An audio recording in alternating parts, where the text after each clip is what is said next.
Hi friends, இந்த வெயிலுக்கு உங்கள் குழந்தைங்களுக்கு பிடிச்ச மாதிரியான வாட்டர்மெலன் ஜெல்லி தான் செய்ய போகிறேன். நம்ம குழந்தைங்களுக்கு என்ன தேவையோ அதை தானே நம்ம செஞ்சு தரணும். ஹெல்த்தியாகவும் ரொம்ப டேஸ்டியாகவும் செய்யணும் ஃப்ரெண்ட்ஸ். ஒரு அரை வாட்டர்மெலன் எடுத்து நல்ல ஜூஸ் எடுத்துக்கிறேன். சீடோடு தான் போட்டு அரைச்சேன்.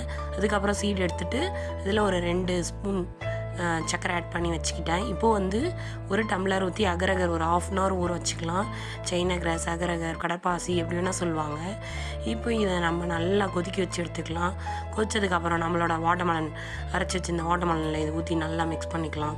அதுக்கப்புறம் கொஞ்சம் உங்களுக்கு டேஸ்ட்டுக்கு இன்னும் கொஞ்சம் சுகர் வேணும்னா ஒரு 2 ஸ்பூன் நம்ம சுகர் ஆட் பண்ணிக்கலாம். சுகர் ஆட் பண்ணிவிட்டு ஒரு பிஞ்ச் லைட்டாக சால்ட் இதில் ஆட் பண்ணிக்கலாம். ஏன்னா அது தித்திப்பை தூக்கி விடும். இப்போ நம்ம அந்த வாட்டர்மெலன் கட் பண்ணி வச்சுருந்தோம் இல்லையா, அதுலேயே நம்ம ஊற்றி வெளியில் வச்சுட்டு அதுக்கப்புறம் ஒரு 1/2 hourக்கு அப்புறம் உள்ளே எடுத்து ஃப்ரீசரில் செட் பண்ணிடலாம். ஃப்ரீசர் இல்லைனா நார்மல் டெம்பரேச்சரில் செட் பண்ணிடலாம். இது கலர்ஃபுல்லாக இல்லைன்னு நினைக்காதீங்க. நம்ம குழந்தைங்களுக்கு ஹெல்த்தியாக தான் கொடுக்கணும். இந்த வீடியோ உங்களுக்கு பிடிச்சிருந்தா லைக் பண்ணுங்கள், ஷேர் பண்ணுங்கள், மறக்காமல் சப்ஸ்கிரைப் பண்ணுங்கள். அவ்வளோதான். இங்கே பாருங்கள், மூடி போட்டு மூடி வெளியில் ஒரு 1/2 hour வச்சுட்டு அதுக்கப்புறம் நம்ம ஃப்ரீசரில் வச்சு எடுத்தாச்சு. நம்ம ஜெல்லி ரெடி.